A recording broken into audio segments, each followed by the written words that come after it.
প্রথমেই ইন্সপেক্টর দয়ার দরজা ভাঙার রহস্যটা দেখব।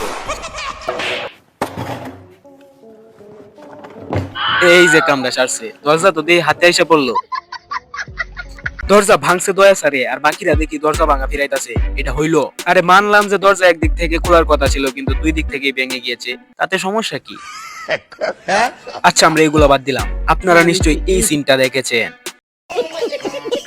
এসিপি স্যার যখন মরার অ্যাক্টিং করছিল, তখন ওই শুটটাই বারবার নেওয়া হচ্ছিল। হঠাৎ করে তার মুখের সামনে মাছি চলে আসে।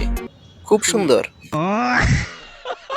বুঝলাম না, মশা দেখি সব জায়গাতেই নাক গলায়, আর বিশেষত আপনি যখন দুই হাত দিয়ে গেম খেলবেন, তখন মশাগুলো নাকটা একটু বেশিই গলায়। সিআইডির অন্য একটা এপিসোডে আমরা দেখতে পাই, সেইখানে একটা মিউজিক বক্স নিয়ে সবাই গবেষণা করছিল, মানে ইনভেস্টিগেশন করছিল আর কি। আর হঠাৎ করে শুটিং এর সময় ভুলবশত মিউজিকটা বেজে ওঠে। আর এদিকে দয়া আর অভিজিৎ নাচতে শুরু করে। এটা কোনো কথা ভাই? আর নাচবি তো সবাই একসাথে নাচ। আর এই ভিডিওটা ভালো করে খেয়াল করেন। এখানে লাশটা নিয়ে গবেষণা করা হচ্ছে, আর ওইদিকে সবাই হাসাহাসি করছে। এটা খুবই অপমান। আর এখন যেটা দেখবেন, সেটা দেখার জন্য হয়তো বা আপনি প্রস্তুত ছিলেন না।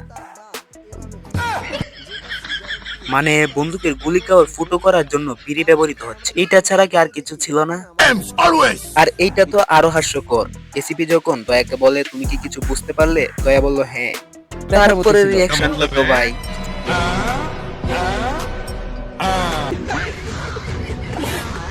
তো কি বুঝলেন? এই ভিডিওটা দেখার পরে আপনারা যদি এখন সিআইডি দেখতে বসেন, তারপর ইমোশনাল সিনের মধ্যেও আপনার হাসি আসবে। তো ভিডিওটা ভালো লাগলে একটা লাইক করে দিবেন। আর ইউটিউবে নাকি একটা নতুন ফিচার এসেছে, সাবস্ক্রাইব বাটন নামে, ওইটাতে একটা ক্লিক দিয়ে দিবেন। আর কারা কারা সিআইডি দেখেন সেটা কমেন্টে জানাবেন। ও, আরেকটা কথা, এসিপি স্যারের এই হাসিটা এখনো মনে পড়ছে।